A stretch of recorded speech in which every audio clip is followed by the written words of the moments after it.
there was this great idea that we could get, you know, like maybe a 2-3 hour sort of mini campaign. Well, that was the original plan. Not quite what happened, but since we pretty much ended up making a full game. The game gets more and more ambitious, and then next thing you know, it's not like anything you've worked on before. We knew that we wanted to keep what was great, that people loved about the Halo experience, that 30 seconds of fun over and over again. We knew we had to preserve that, but at the same time give it an ODST spin. We wanted to try something that we'd never done before, and I think that means breaking the mold of what people expect from Halo. Here's an engine, here's a story, you got a year, go.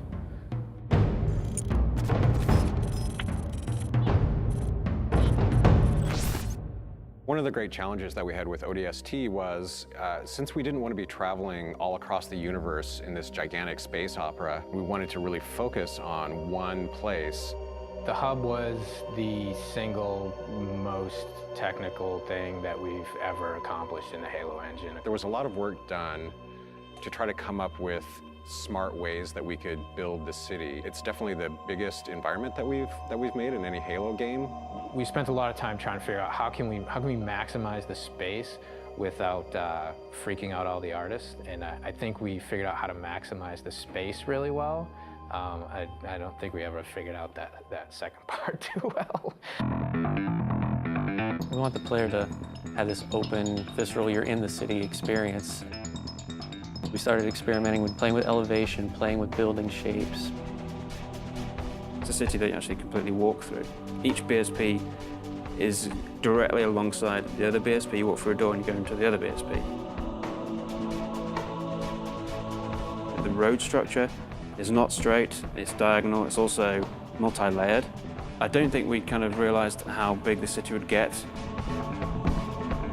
We basically had to build very specific tech that would give the AI the right type of behavior. We had the technology, we called it Squad Patrol. No matter where you were inside the hub, there would always be a certain amount of noise, a certain amount of enemy presence there that we could ratchet up and ratchet down depending on what we needed it to do.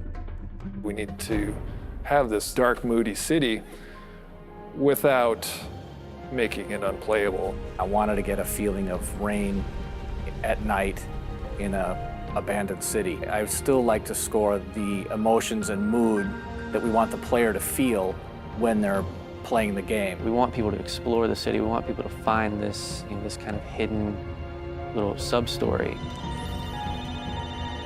What if the phones rang? You're alone, you're in the city, you're trying to unravel a mystery. That's the feeling you have every time you're the rookie. What's fun about being an ODST? How's he different than the Master Chief? What kind of problems does he face versus the Chief? If they're not the walking tank, they really have to pick up weapons that they're going to use. There were things that we added. The silenced submachine gun and the silenced pistol are absolutely the best tools for the job. Something the ODSTs have that Spartans actually don't. Silenced weapons at night, they feel cool, they look awesome, they're really sweet to use. In real life, silenced weapons don't have a whole lot of sound.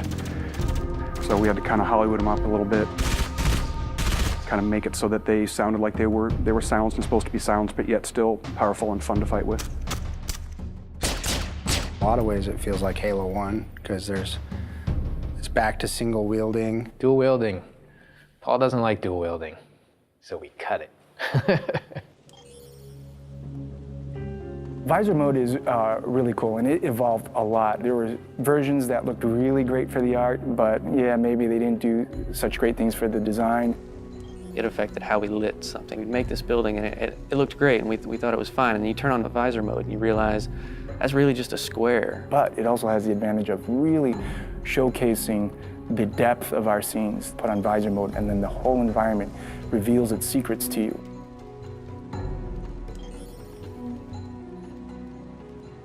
You know what sucks about big cities? You can get lost really quick. And that's where we came up with ideas for the Visor database, where you have a great map of the city that not only shows you where you are, but allows you to choose where you want to go.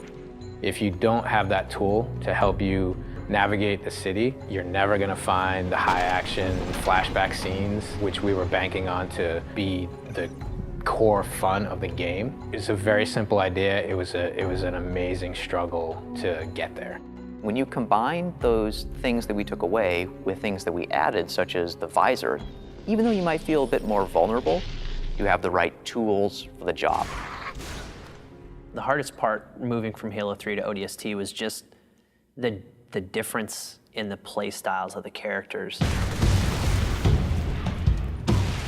If you look at the Master Chief in the course of the Halo games, he became ridiculously powerful over time. And ODST feels very different because when you start taking fire, you can't just continually keep kicking ass. You have to actually look for cover because you don't have a motion tracker like the Chief.